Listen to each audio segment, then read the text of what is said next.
forget. Okay, let me hide this. I see it is recording. Hide floating meeting control panel. Okay, so this is our R script. We just downloaded it from Carmen. This is our studio. It has 4 window panels. The console is where we can type commands. We can say Z is the value of 1. And if we type Z, we can see Z is 1. We can do math down here. We can do 1 plus 4. It returns back 5. We can type commands into the console, but these commands are temporary, so they don't get saved in our script. Up here, our R script that we just opened, we can type things in here and they will get saved. So here's we're assigning this variable Z to have the value of 1. We're also doing that math of 1 plus 4. And these are 2 lines of code we've just added to our script now. And we haven't run these. I mean, we ran them in the console, but as code in this R script, we haven't run them. And there's 2 ways, probably more than 2. You can run code in your script. You can have your cursor on your line of code and you can click run. Run the current line or selection. This is just going to run 1 line at a time with this cursor how it is. Another thing, maybe you wanted to run these 2 lines of code together. I just highlighted them. You can highlight them with your mouse.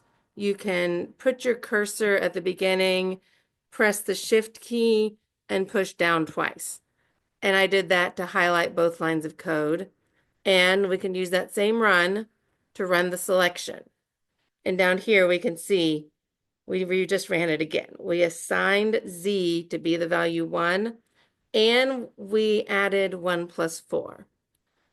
We get the same results. Now, as you get handy in R, there is a keyboard shortcut for running the line of code or what you've selected, and it is Control Enter. Now, you can't see me hit these keys, but I do Control Enter together, and it runs that bit of code over again.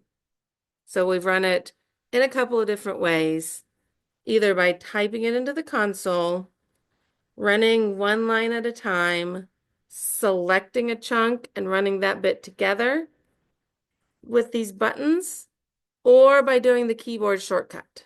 I rely on that keyboard shortcut all the time. We see it when I highlight this run button, you can see the shortcut is Control plus Enter. So that's running lines of code. Now you might notice as we ran this assignment to make Z be the number 1, if we look at in our environment, we see Z has a value now, and Z's value is 1. So that's our environment. It's anything we generate in this instance of RStudio. There's also a panel here for history, and this is going to have your history. Any command you ran in your script or in your console, it's going to fill in your history. And if I scroll back, you can see all of my complicated R commands that I ran for other projects. Yeah, it looks like differential expression, heat maps, complicated stuff. But anything you run as a command will show up in your history. And this is a useful thing to know, for I told you last week, usually the first thing you do when you open up R is you set your working directory. There's 2 commands that are important to this. One is get working directory. This will ask R, what is my working directory? Where am I present in my computer system right now? I run that command and it tells me I'm in my downloads folder. The working directory usually defaults to wherever you open your R script. It's not always, it doesn't always work out. So if you want to set your working directory somewhere else, you can do set working directory and then in quotes, type out, I don't know, type out your user path, some kind of path with slashes and all of that. If you want to just type it out, you can do that. If you're like me and you don't really know that whole path to where you're working, you can do it through the GUI. So we're going to go, where do we go? So yeah, session, working directory, and we choose directory. Apparently there's also a keyboard shortcut. I didn't know before, but it's right here. But we can choose our working directory. We're going to go somewhere else. I went into this folder. It's just on my computer. It's a differential expression, hands-on, and I say open. And if you see down here in our console, it's built up this set working directory command for us, but it's temporary. So what we're going to do to save that command, you could select it,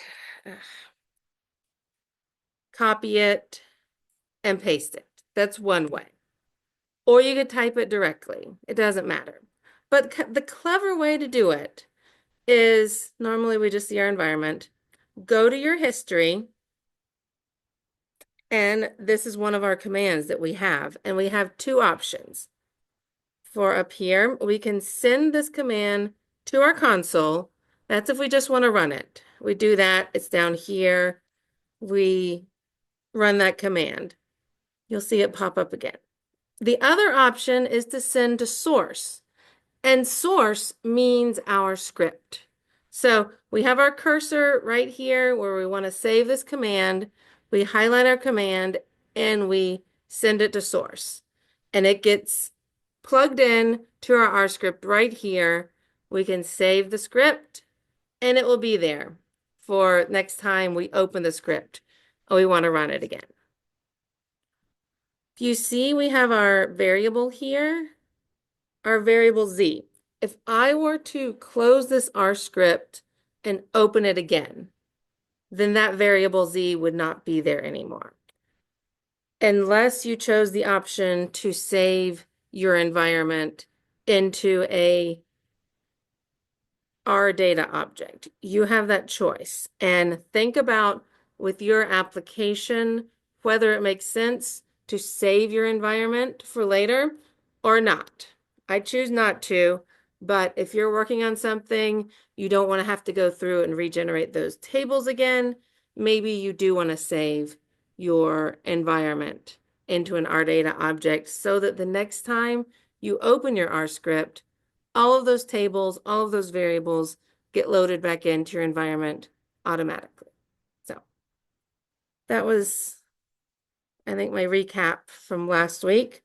But last session, we talked about data types. And I have some scripts we can run through to show off how we can play around with these data types. The first is the 4 data types. We have the 5 data types. There are numeric data types, which are just numbers. They can have decimals. They don't have to. So we could do this, where it's just a whole number. It's still numeric. If we want to specify this number is an integer, we add an L to it, which is just what R needs for that terminology. And then we can ask, what is the class of my X variable? And we can see down here, it's now an integer. We can have imaginary numbers. If anyone has a use for imaginary numbers, let me know because I have never used them in my current life as a research scientist. So there's complex imaginary numbers. A lot of the time, we're working with character strings. It's any sort of character. It could be letters, it could be numbers, but it's going to be in quotes. I call them strings, R calls them characters. And then there's Boolean logic, which are trues and falses. We have those. We can do string operations. If we have a string, we can ask, what's the number of characters in my string? Is this string present in my string? And it's not. Maybe if we ask for, is ring present in my string? That's true. So this function, grepl, will return back a logic, true or false. We can paste two strings together to make a new string. Here we just sort of run it, but we could assign it into a new variable and have var3 be these two strings combined. Now you see this a lot where I use the little, I think it's a less than sign, I don't know, and a dash. And that's the symbol that we use to take a value and assign it to our variable. I suggest you use that method all the time, but you could also just use an equal sign. Okay, so we've assigned some var to have the value of 5. We can print that to the screen. We can also say print, which does the same thing. We can do math with our numeric variables. We multiply some var by 10 and save it back to the same variable. And now some var is 50. I said in the last lecture, you can also do assignments the other way. If you have a situation where that makes sense, then go for it. But it's just, it doesn't flow well for me. So just being aware that it can go either way. Whichever way your little arrow is pointing, this value is going to be saved into this variable name. Okay, so that's all the code that we have to go over for our last lecture. I'm going to switch over to the PowerPoint presentation that we have. We'll talk about logic statements. We'll talk about, okay, yeah, we're going to talk about flow. And then we're going to talk about data frames. So we'll go talk about it, and then we'll come back to the R code. Okay. This is our calendar. We've already talked about that. Okay, so if you're really interested in R, you want to go to some R tutorial that kind of goes through everything in greater detail than I have time to go over it in class. These are some resources. They're the ones that I use to pull examples from. So check them out. Check out one or two. However, whatever helps you out. Okay. So we've all installed R in our studio. We know about installing packages. I recommend Googling the package, figuring out which repository it comes from, and that way you know which command to use to install your package. Whether it's from Crayon or Bioconductor or GitHub, there are those options for each one of those types of packages. Okay. Okay, I'm not going to talk about this again. Okay, we've already gone over this as a reminder. We did that. You're going to get a pop-up if you want to save your environment. Do it. As you're installing packages in Windows, R might complain if you don't have R tools. I think the packages will install anyways, but if you're tired of R complaining, then you can go to this link and install R tools. It's just a tool that helps you install and compile packages. Okay. Now, that's everything from review. Now we're going to talk about flow control. And if you've done any sort of programming, then you have encountered these types of flow control statements before. So this will be review for you. If you're new to programming, then an important thing is to think through the flow and to predict what's going to happen. So let's talk about some of these. So what we're going to do, this is oh, it's over here. We're going to start with if statements. So it's if.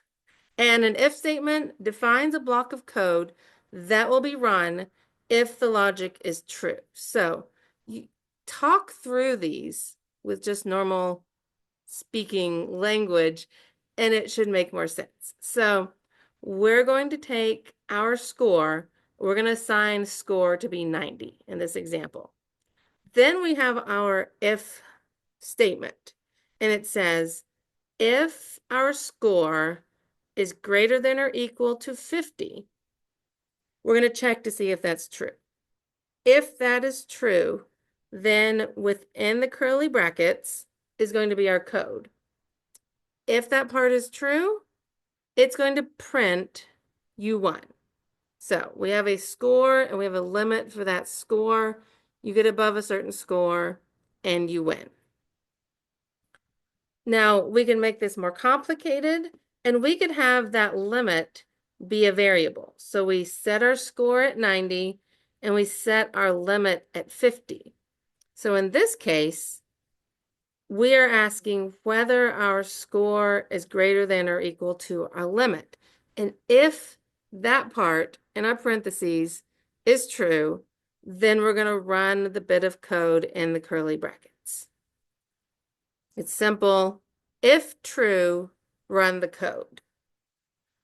If it's false, it's going to skip the code. It's not going to run anything. Also, last Thursday, we talked about ands and ors. So this has an or statement in it. And we're going to say if score A is greater than or equal to our limit, or score B is greater than or equal to our limit, that will return back a true or false. If that returns back a true, then it's going to print. If it's false, nothing's going to happen. So we might have instances where we want to check whether something's true in our code and run something when that's true. But what if we want to run something else? And that's when we need, oh, we haven't gotten, that's when we need an else statement. I'll go back to that other one. Okay, so an if else defines a block of code that will be run if the logic is true, but then it provides an alternative to be run if our logic is false. And so here's our example. We have our limit, we have our score A, and we have a score B. And in our if statement, we're asking, is score A greater than or equal to the limit? Is score B greater than or equal to the limit? And we're using an and here. So we want both of those to be true. If both of those are true, the whole thing is true, and we print off this, you both won. But we have an else. So after our curly brackets for our if statement, immediately after we have an else. And that else is sort of a catch. If nothing else is true, we're going to do this else statement and we're going to run what's in our curly brackets. I think I'm missing, let's see, I'm missing a curly bracket here at the end. Okay, so including meeting controls. So here we run what is in the curly brackets for the else statement if our if statement is false. So else provides a catch. I go back to this nested if. So you can have levels of ifs. This could be, so if this example, we have our first if. If this is true, we're going to do everything from this first curly brackets to our very last curly brackets. So we're gonna, if this is true, we're going to print somebody 1. And then we have more if statements inside. We're checking first, is score A greater than or equal to the limit? If that is true, then we can print this line of code. We can have a second if statement. Is score B greater than or equal to the limit? If that is true, then that score, that person won. So both of those if statements, they could be true. And then all of the prints would print. So back. This is an else if. It's a lot like the if else, except this else has an if for itself. So we're going to check to see if this first if statement is true. If it's true, it's going to print you both 1. If not, we're going to get caught by the else. But the else is going to ask a new if statement. And it's going to run this logic statement. And it's an or instead of an and. If either one of these things are true, then it's going to print. Now, if you wanted to get even more complicated, we could have another else after this, because the if might have thrown a false. The else if might have thrown a false. Do we need another level to catch both of those times, that this time where both of those statements were false? You might need to. It just depends on what your code needs to run in the moment. So that was if statements and else statements. Another thing that we use a lot are loops. A loop is set up to perform repetitive tasks. So you set up a chunk of code and the loop will run through your code as long as the logic is true. We can do this for a set number of times. If you know you want to run this code for every letter in the alphabet, then you can do that. That would be 26 times. Or you can run your bit of code until an argument is true. So I want to print out a number until I reach the number 10. So it's going to keep printing until it gets to 10. And there's 3 types of loops that exist in R.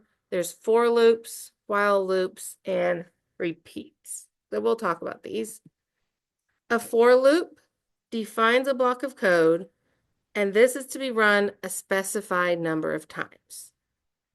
Repeats for a known number of times. It could iterate over a sequence.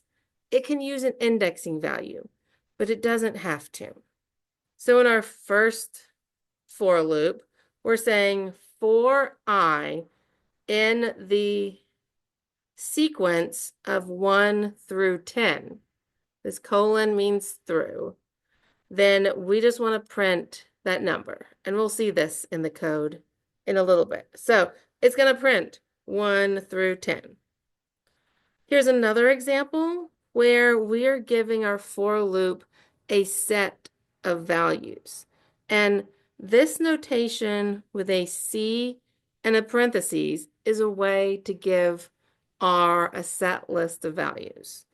These values can be character strings, as in this case, or they could be numbers.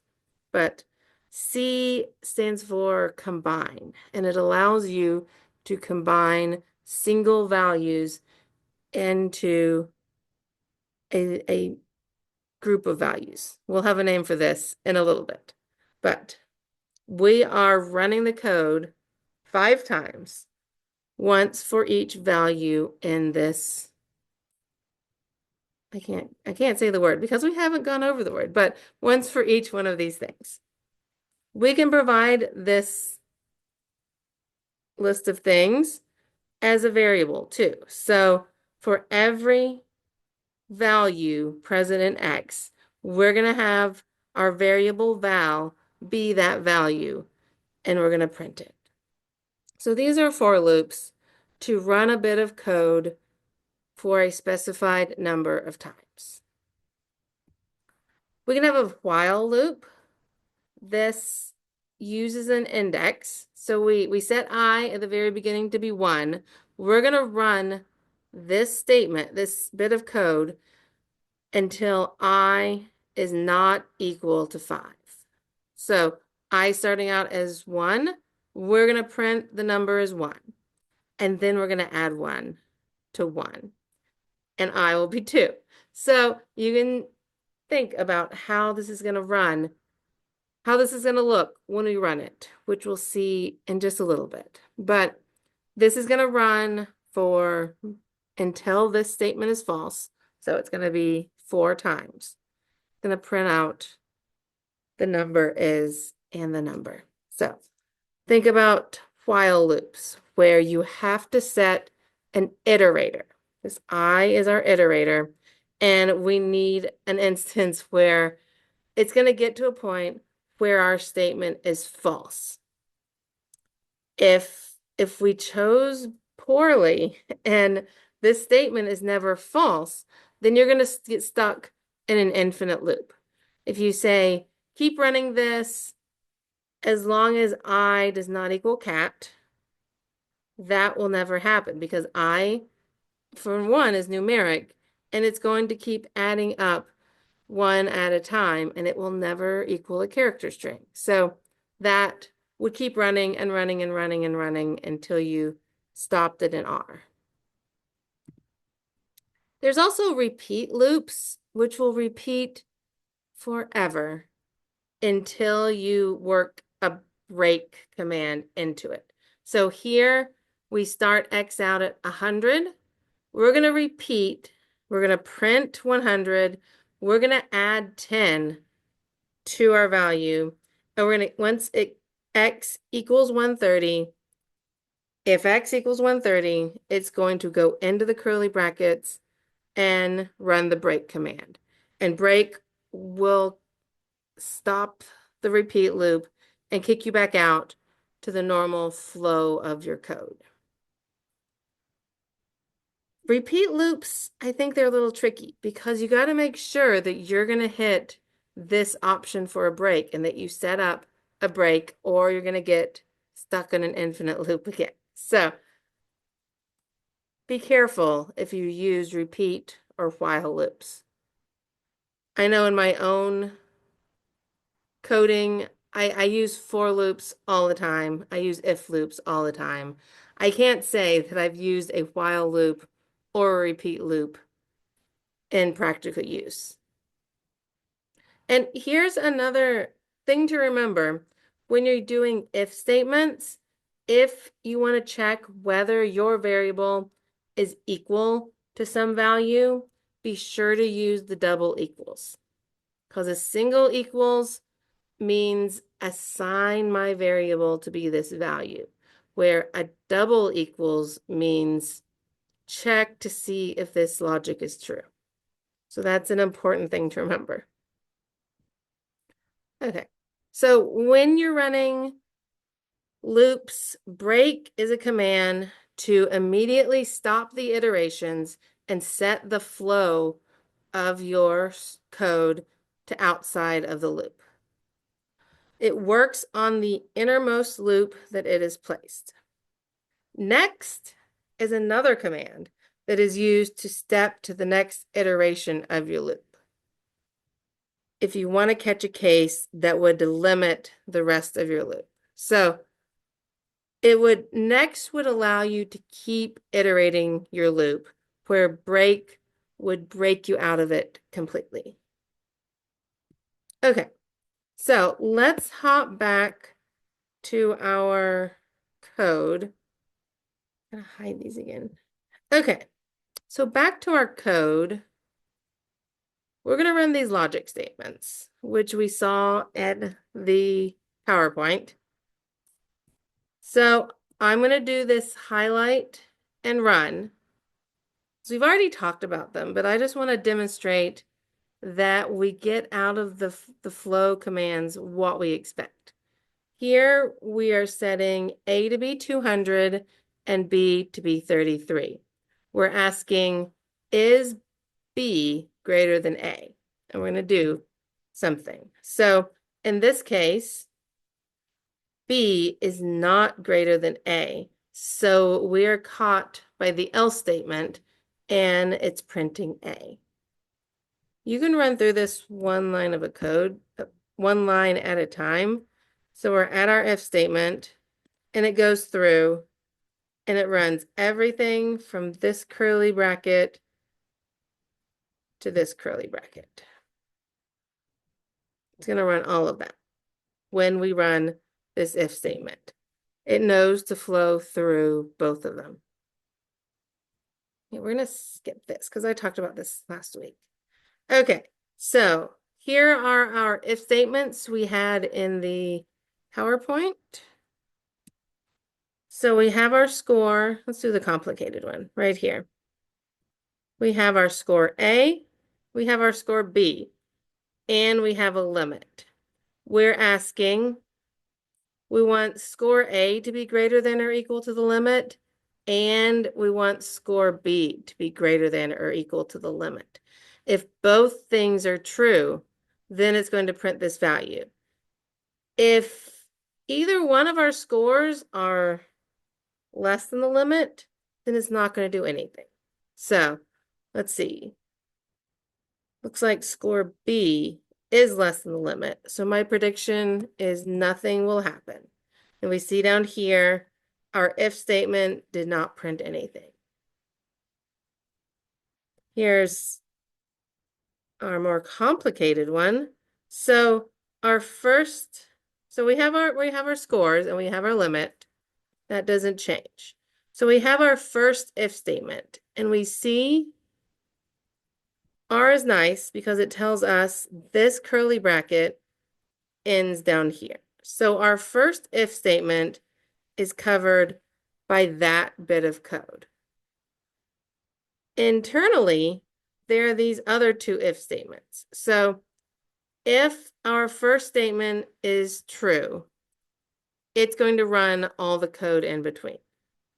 I think this is true. It's going to run and somebody won. It printed this. Then it's going to go through. Is score A greater than the limit? That was true because person A won. But is score B greater than the limit? This is false because person B did not win. And that's because 20 is less than 50. So this is how you can have your big if statement and you can have smaller if statements in between. This is called nesting.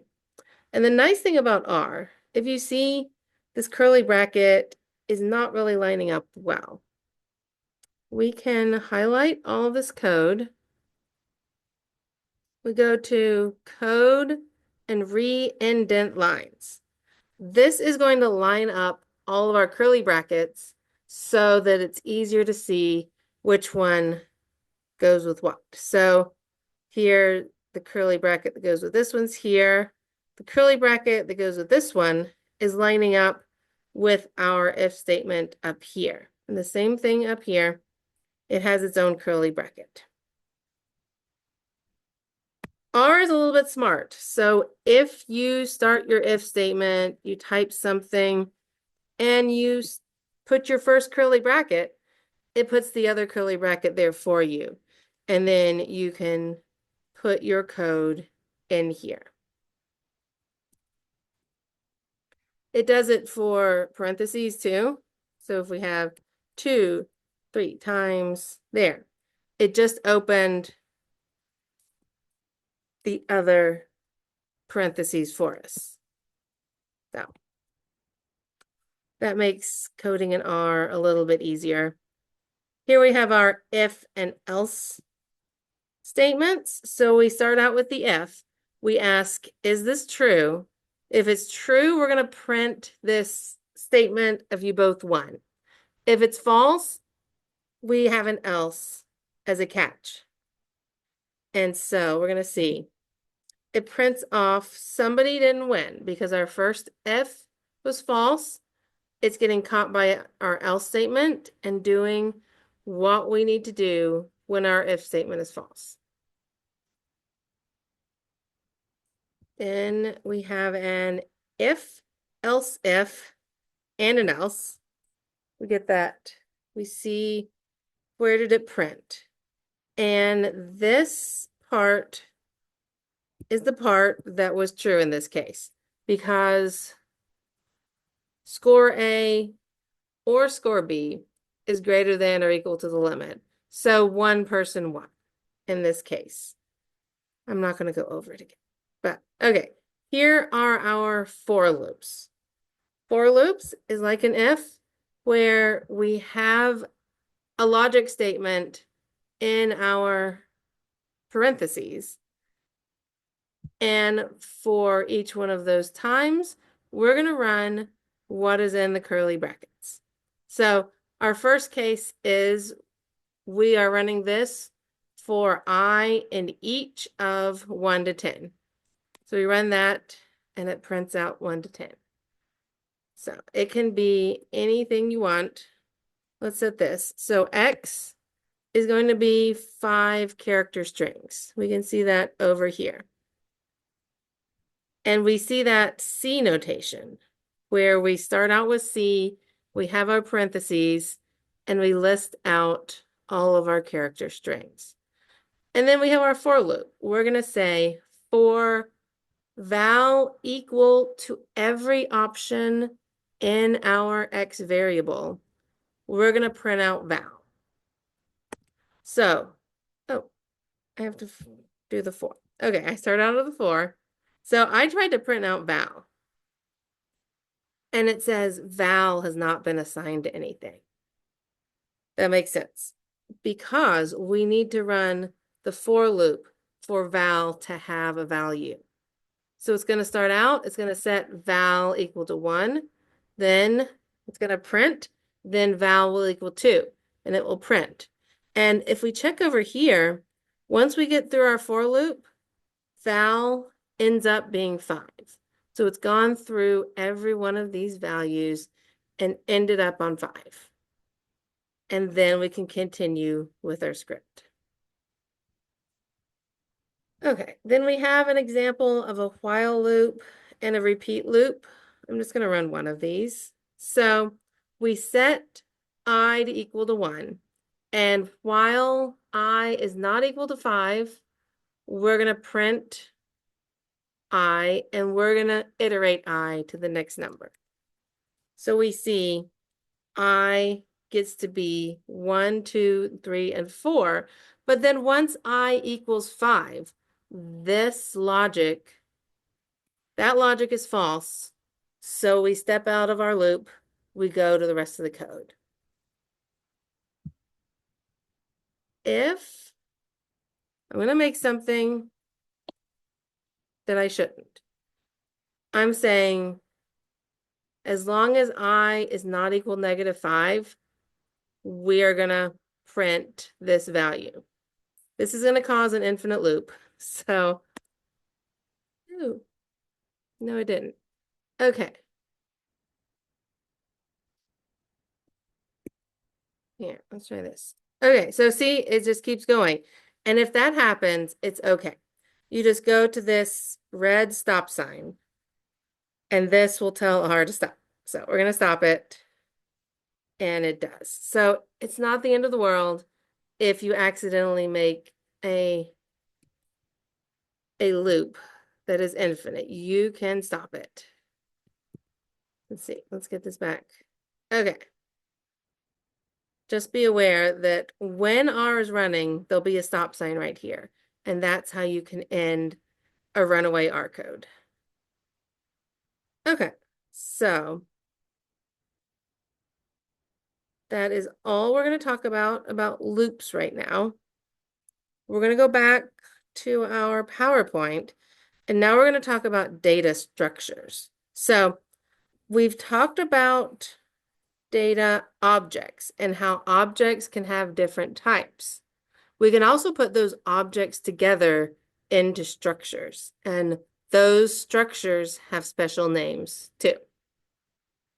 Okay, yeah, we have taken one variable and assigned it to with one number or one character string. The name for this one thing is called a scalar. It is a vector with a single value. It's a scalar. If we have multiple scalars, this has a special name of a vector. And that's what we saw with that C notation. We combined many scalars into that parentheses list and have a C on the outside of it. A vector can be any one of our types, but all the values in one vector must be the same class. We can have a number vector where you have C, parentheses, and listing numbers. We can have a character vector.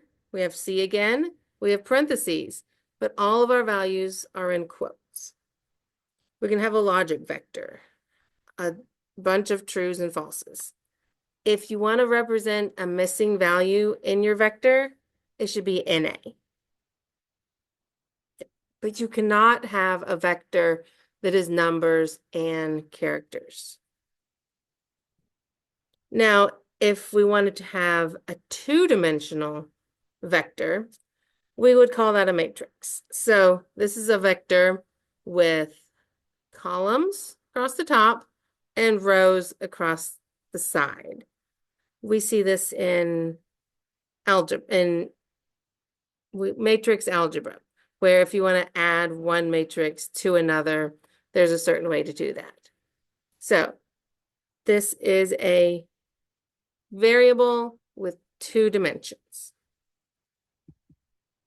We can create a matrix.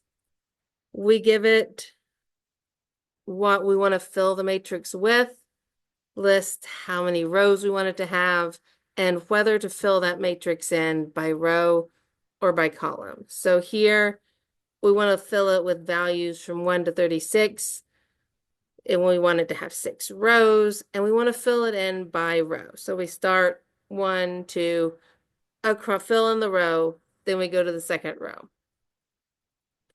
And seeing this matrix reminds me that there's bracket terminology with a matrix. So this matrix, it's called new mat, and we can refer to a particular row and a particular column by using these square brackets that we see here.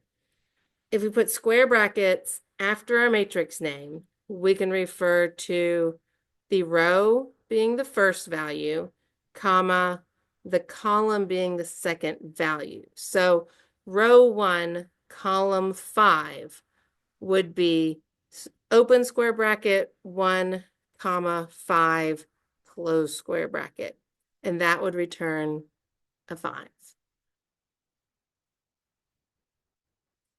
We can add names to our matrix, column names, row names. We can transpose our matrix, which is a special way of flipping your matrix on the side. And I've woken up my cat and he's meowing. Okay, it's okay. It's okay. So we transpose a matrix with this T function. And all it does, it would take this matrix, flip it up on its side so that these rows would now be columns and these columns would now be rows. So I think it would go first column down would be that 1, 2, 3, 4, 5, 6. We can do simple math with a matrix. We can add, we can multiply two matrices of the same size.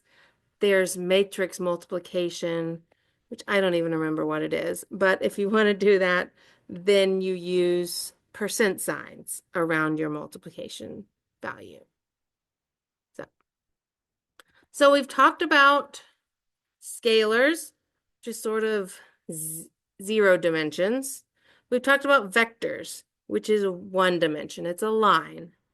We've talked about a matrix, which is 2 dimensions. It has columns and it has rows. We can also have 3 dimensions, a vector with rows and columns and depth. This would be an array. So it would be like matrices that are stacked up on each other. This array has 6 columns and 6 rows and 2 depth. I guess that would be like your Z. I don't usually ever use arrays. Probably are good applications for it, but I don't use arrays in my own life. Here's how you can make an array. You tell it what numbers you want to fill it with. You tell it the dimensions. So your rows, your columns, and your depth. Okay. A special combination of objects is called a list. A list is a combination of vectors, and each vector can be of a different type and a different shape. So in the examples code, we build a list, and this list has different parts. So the first part is a character vector, and it has special values because these are colors. And R is really nice that it shades and it knows colors, and it shades in those colors with its color. It knows most colors. If you want to see, there are lists of all the colors that R knows, and it's just kind of fun. But the first object in our list is color. Then we have a second object, which is logic, true falses. And then a third object, which is a matrix. It's numeric, and it has 4 rows and 2 columns. So we built up this list with 3 objects and saved it into my list. So one object in our list already has a name. It's colors. You can add names to the list. So here we're modifying the names of my list. We are assigning them to be this vector of names. So it's going to rename the first one to color. The second one is going to give it a name of eval, and the third one to be a name of mat, because it's a matrix. So a list is a combination of vectors, and they can be different types. You just want to throw things together into one object. You can do that with a list. And later on, when we talk about functions, if you're building a function, you're going to find out that when you write a function, you send something out of your function, it has to be one thing. So you cannot send 2 vectors of information out of your function back to the rest of your code. And so that's the time when you need to put your 2 vectors into a list so that you can send that list out as what gets returned from your function. So that's the one time I think lists are useful. Now, the data object we use most often, everything's a data frame when we do data analysis. So a data frame is a combination of vectors where each column, a combination of vectors of the same length. Each column is a vector, and each row is an observation. For each observation, you need to fill in all of the columns. The nice thing about a data frame is each column can be a different type. So this is your typical data table. So you think about your data table, your first column might be your sample name, and that's going to be a character. Might be S1234, some sort of identifier, so you know this row of information goes to one person. And then maybe you have clinical measures. You have age, weight, height. Those are all going to be numbers. But maybe you also want to record what state this sample came from. You'll have OH, you'll have KY. That's going to be your state column. So you can combine number columns character columns, true, false, logic statements, all in one table. If you want to do math, you can only do math on numeric type columns. So you can't do math on the whole table unless the whole table is numbers, but you can do math on one column at a time. So here's an example of our data frame. This is from an online tutorial about R. Each row is a flower. There's two types of treatments. Right here, we can treat them with tip or no tip. Here we have 2 levels of nitrogen. And then we have some measurements for our flower. So if you wanted to make some kind of plot with this data, that would be a very good application. But this is a data frame. It is what we talk about when we talk about a data table. It's the cornerstone of data analysis. Okay. For a data frame, each row needs to have a value for each column. So this needs to be a rectangular table with all of the values filled in. If a value needs to be missing, it can be set as NA. And R knows that this is going to be a held spot for a missing value. If you want to make a data frame just with code, you can set up the different columns. So we have P measure 1, P measure 2, and P names. We put them together in a data frame, and this is what it looks like. We'll look at this with the code a little bit later. But this is how you can make a data frame just in code. In a future class, we're going to see how to import our data frames from an existing file, like a comma delimited file or a tab delimited file. How maybe you're making your recordings of your data in Excel. Save that Excel. You can import that into R. So your typical data table. We can check out the qualities of our data frame. The 2 most important ways of checking out your data frame. The first one is DIM, and then you give it your data frame table. This DIM is short for dimensions. It's going to tell us how many rows and how many columns are in our data frame. The other most important command that you'll use to check your data frame is str. I don't know what str stands for, but it's going to tell us what are the object types of every column in our data frame. We give it the data frame name, and it returns back measure 1 is numeric, measure 2 is numeric, and names is character. It also repeats that 5 rows and 3 columns information. So use DIM and str to check out the qualities of your data frame. So maybe you imported your table thinking that it had numerical columns. It didn't get imported correctly, and you actually have character columns. You would find that out by checking your data frame with str.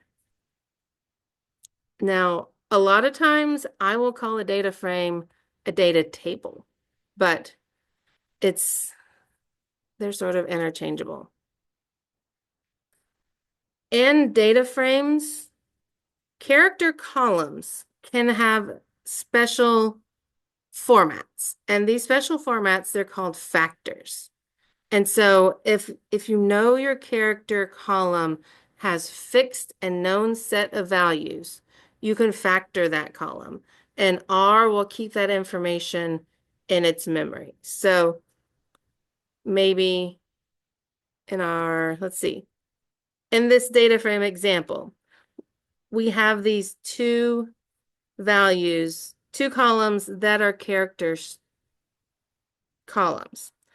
If we factored this nitrogen column, then R will know moving forward there are two groups to this column, and it will know that low and medium exist. An extra thing that we can do is if it makes sense to put your factors in a certain order, you can do that. Let me see if I have. No. Oh, I don't say it. Okay. I say it later on. But you're able to fix the orders, we call them levels, of our factor. And that translates into the order that your data might get plotted with a box plot maybe. You want low to be first and medium to be second. We do that by setting the levels of our factor. If we want all of the character columns in our table to just automatically be factors, we can do that when we import the table by setting strings as factors to be true. We will do that probably next week when we import tables, or Thursday. Yeah, Thursday. Now, if you just want to set one column of your table to be a factor, then we can do that with this notation.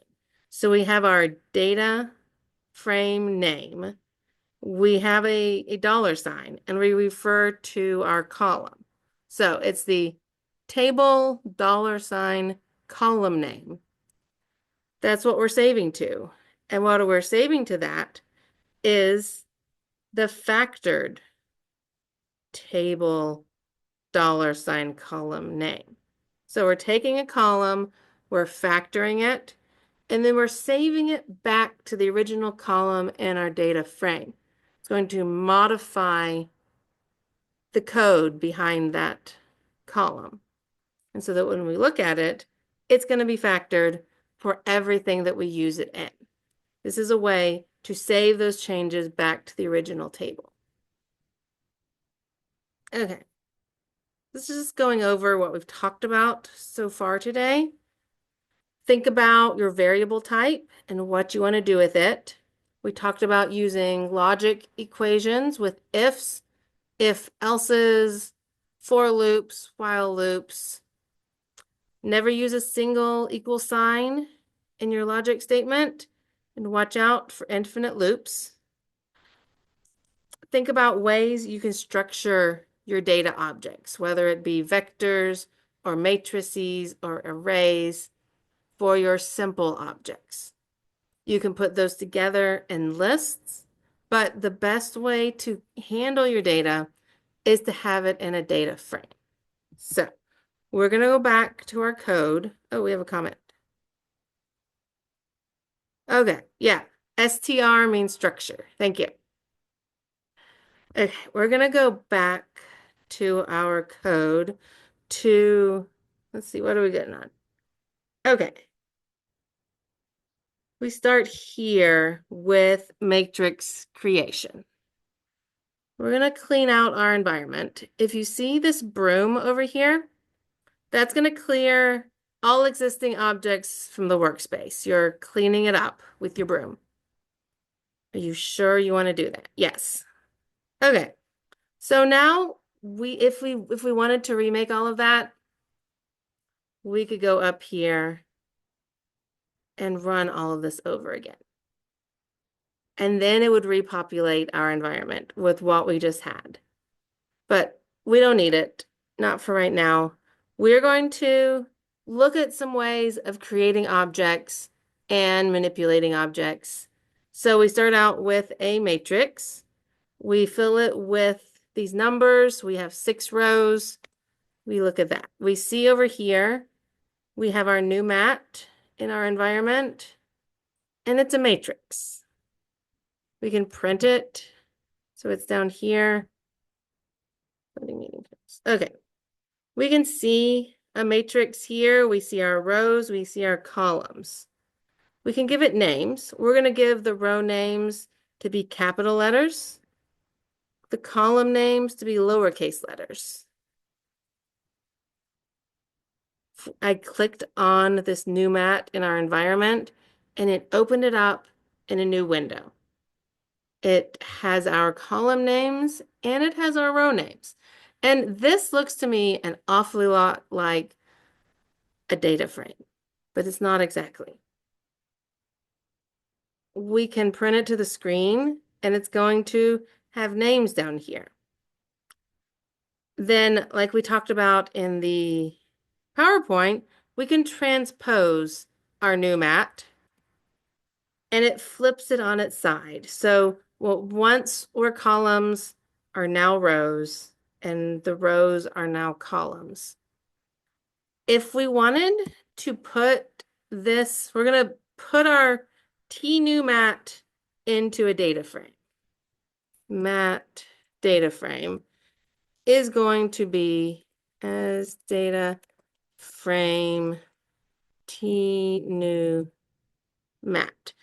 And as you type, you're going to see R pop up with things. So like R knows I'm typing the name of this object and it gives me the suggestion. And I say, yes, I want to use that. I can run it. And we can see our matrix data frame over here. It looks a little bit different. It has this blue circle with a triangle. We can open that. We can see we have 6 observations and 6 variables. These are our rows and our columns. And we can see all the values of our different columns here, where if we open that, then we can see our data frame. Now, when we just had our T new mat, we could not refer to columns. We would have to do something like this. Column 2, pull that out for me. And this is column 2. But with our data frame, we can now have our table.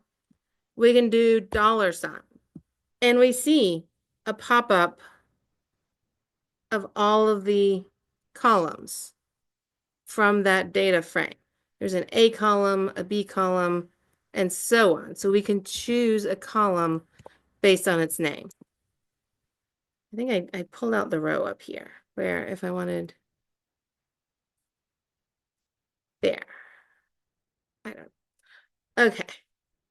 This is for pulling out rows. This is for pulling out columns. Okay, I'm confusing myself. Okay. But in a matrix, it's harder to work with a matrix. But if we put it in a data frame, we are able to refer to those columns by name with this $sign notation. Sometimes a matrix just makes sense. If you're working with numbers and you want to do matrix math, then stick to a matrix. But if you're wanting to make plots with it, do more data analysis with it, your data should be in a data frame. Okay, we're going to skip the array. Okay, here's our list example where we have colors, we have logic, and we have numbers in a matrix. So 2 vectors and a matrix we're putting into a list. Run that. And now we have my list. Let's see what it looks like. If we just run this name down here, we can see there's a color vector. It's already named colors.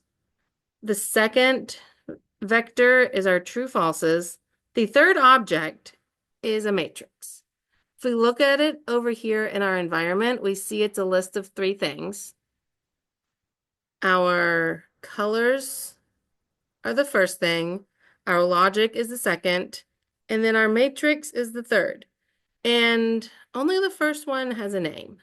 So we could pull that out with that same table, $sign, column, and we just pull out our colors. The problem is, if we wanted to pull out either one of the other things, it would be really hard because they don't have names. But let's set our names to our list. And now we have a color vector, our eval logic vector, and our mat matrix so that we could pull out one of those. I'm just typing in to the console. We could pull out our mat. We could save it as one mat. And so I pulled out part of my list. I referred to it by name and I saved it as one mat. So now we have our matrix pulled apart because maybe we want to save it into its own object. Okay, now we've talked about our vectors, our matrix, and our list. Now we're going to build up an example data frame so we can see some simple things we can do. Clean out again. Yeah. Well, those don't exist as commits. Okay. There we go. We're going to have our two measures and we're going to have our names. These are just vectors now. We can see them over here. Two are numeric. One is character string. We put them together in a data frame. We are setting measure 1 to be this value, measure 2 to be this value, and names to be this value. So it's put together these three vectors into a table. We can click that and we can see it looks like a data table. That's a data frame. Call it what you want, but we have our measure 1, we have our measure 2, and we have our names.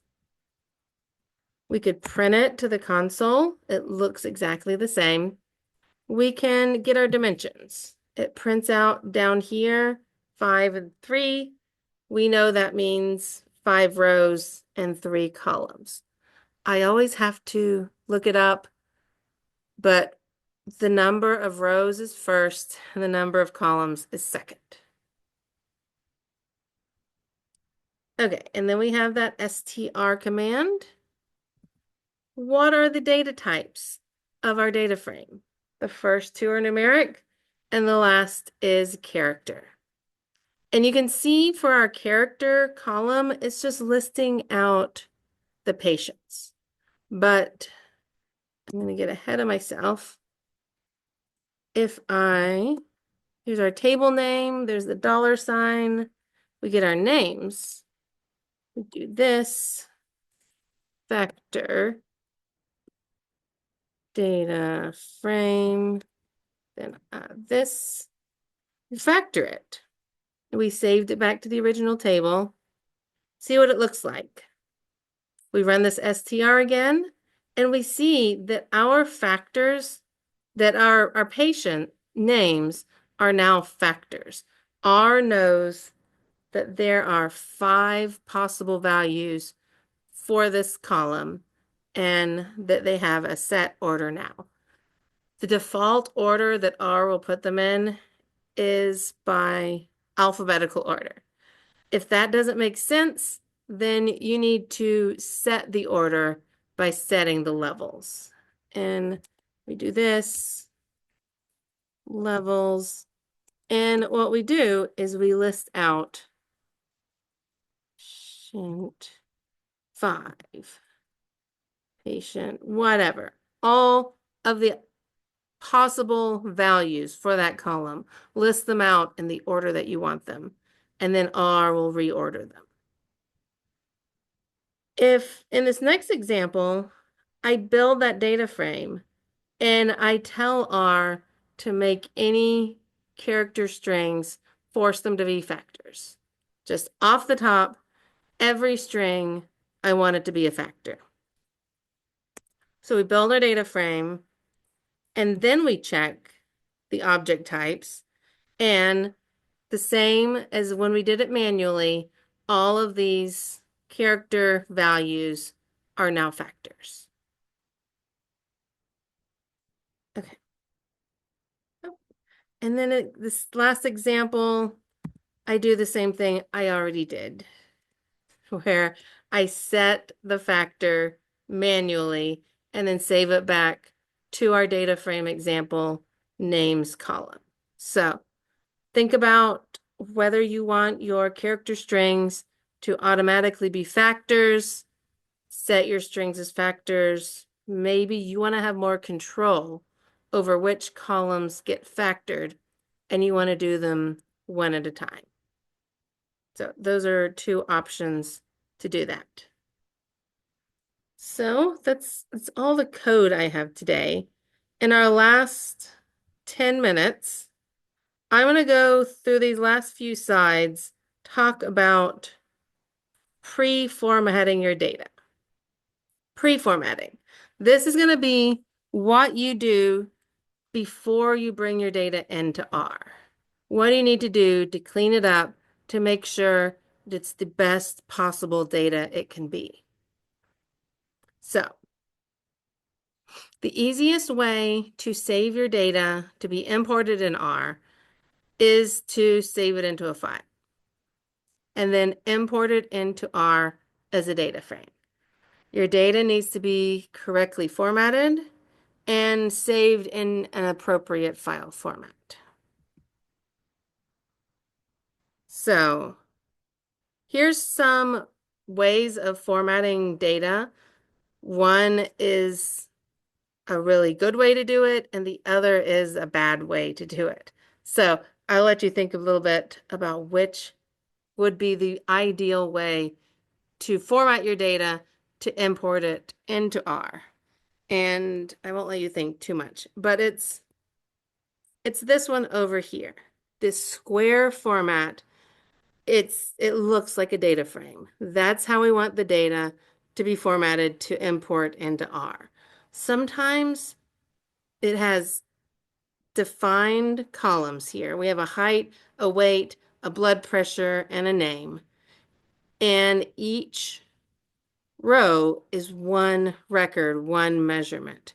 Sometimes when people are setting up their data, they're recording it in Excel, they might merge these cells and have, so the first four rows here in our bad example, they're all for sample one. But if we try to import this table into R, all of these merged cells, it's going to mess things up. So at a minimum, I would unmerge these rows with our sample names and list out sample 4 times. Sample 1 for each one of these rows. Sample 2 for these next 4 rows. And sample 3 for the last 4 rows. That's a fine way of importing into R. It's a long list format. But for the neatest data, for the most compact, then go for this rectangular data frame format. It's important to check your data file. Check for formatting. Look at your data in Excel. Make sure the columns are all lined up like you'd expect them to be.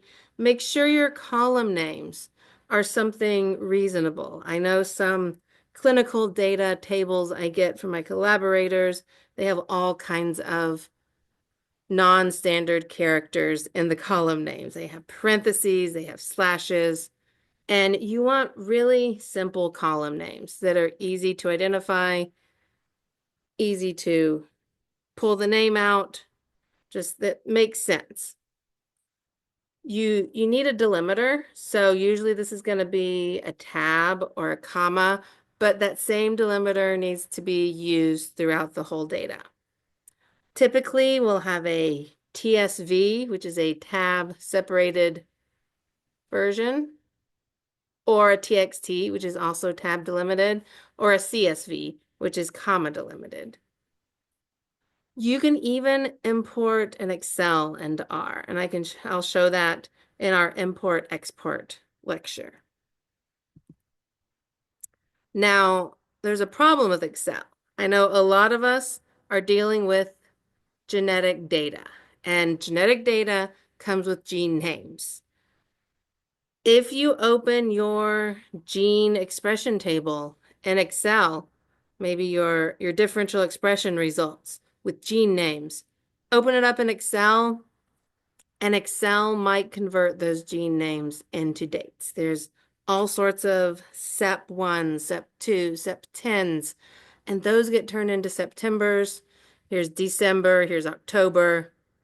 Excel doesn't do great with gene names, and this is a problem for a lot of publications, and publicly available data has been opened up in Excel and saved without knowing that Excel has changed up the names. So be careful if you open up your data in Excel. It's my public service announcement. Other things to check in your data. Does each row have a value in each column? Set empty values to NA. Clean up your column names. Don't start them with a number because R will add an X if it's a number. Don't have special characters in the names. Use underscores or dots instead of spaces. Keep all the names unique, informative, and short. I know sometimes clinical tables will have some sort of name for that column and then also the options, the values that that column could have. Like if it's a survival, they might have death, then they might have Y/N in that column name. We want to clean that up. We want it to be just death or survival, something that makes sense that we can see and refer to rather easily. Do you want your row names to be actual row names when you import them into R? If that's true, then they all need to be unique. If you're going to do this long list format where you have sample one, sample one, sample one, sample one, you can't make this column A be the row names in a data frame because R is very picky and wants every row name to be unique.